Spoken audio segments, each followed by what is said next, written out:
ito na kinanshi na kayo ni Bongbong at ni Chavit Singson sa disabilitation flag sa government and reaction. Kasi yung mga ganyan na kung napapansin nyo, ako ay hindi talaga ako nagbibigay ng mga aligasyon kung wala ako ebidensya. So yung mga ganyan, kapag meron kang aligasyon, wala kang ebidensya, ang tawag dyan ay chismis o ang tawag sa iyo ay chismis. VP, sabi din ng Akbayan Party List na nagsabit na sila sa Office of the Ombudsman ng request sa salin ng Presidente at Vice President for willing to disclose her salary. Nandun naman na yung request at ang expect ko ay ibibigay sa kanila ng ombudsman dahil kasama naman din yan sa narrative ng mga yellow, ng mga pink, na akbayan, ng mga bayan at ng Marcos administration pagkahabol sa akin. In fact, doon sa impeachment complaint, makikita nyo na isa doon sa articles of impeachment ay ang aking salin. So, hindi mahirap sa kanila na kunin yung salin. Kumusta si FPR dito? Kailan ka ulit naman siya? At kailan ka babalik doon sa Texas?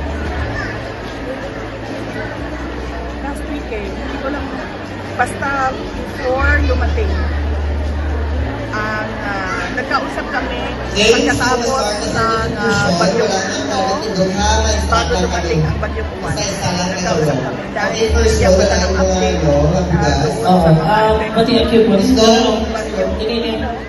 at ang pagbisita ko sa Hague ay wala pang petsa. Ang nandun ngayon sa Hague ay ang aking kapatid, ang aking kuya, Congressman Pulong Duterte. At ang susunod doon ay ang kanyang anak, ang aming congressman sa second district. Siya ang pagalit doon sa pagbisita. Kumusta yung condition, health condition? Yes. Wala naman siyang reklamo. Noong kami ay nagkausap, wala siyang reklamo. Pero noong nakausap niya yung kapatid namin, si Miss Veronica, ay nabanggit niya na sumasakit yung kanyang ulo. Ni-report na rin yun ni Kibino sa mga abogado para magawa ng paraan. Ano ba ang kailangan gawin? What's your Christmas wish po for the President? Ng OVP. President Marcos? Hindi. Ba tayo kay President Marcos? Last question. Wala po talaga. Isa sa response ng Office of the Vice President. Isa sa response. Yes. Alam ako na-discover mo, Doc Chris, dito, On the lighter side. yung disaster response ng Office of the Vice President. Meron po kami satellite office sa Panay and Negros Island. At sila po yung unang nag-responde dito sa Negros Occidental. Ito po ang kanilang mga binigay na relief operations. Sa Canlaon City po, 500 rice boxes plus 100 water containers plus 200 na 5 kilos na rice. Yung rice box po namin ay assorted items po yun sa loob. Ang tawag po doon ay rice. Ang ibig sabihin po doon ay relief for indigents and individuals in crisis and emergencies. So assorted po ang laman ng kahon. Sa Binalbagan ay 200 boxes, 100 na 5 kilos rice at 50 na water container. Sa La Carlota naman ay 400 rice boxes, 200 5 kilos na bigas at 100 water containers. Sa La Castellana naman, 200 rice boxes, 200 na 5 kilos rice and 100 water containers. Sa Moises Padilla, 269 rice boxes and 100 na 5 kilos rice. Sa Bago City, 400 kilos rice and 50 water containers. Sa Bacolod City, sa Barangay Monte Vista, Barangay Vista Alegre, Barangay Punta Taytay, ay 150 5 kilos rice, 298 na rice boxes, and 205 na 5 kilos rice. Tuloy-tuloy yung Oo, buong araw ngayon ay itutin namin yung lugar na apektado ng bagyong. And also, VP, recently, yung ICI, pumunta ng Davao City, naging inspection ng mga flood control. Ano yung VP, ano yung reaction sa district doon sa Or is this Opo, nag-aantay tayo na merong managot, no?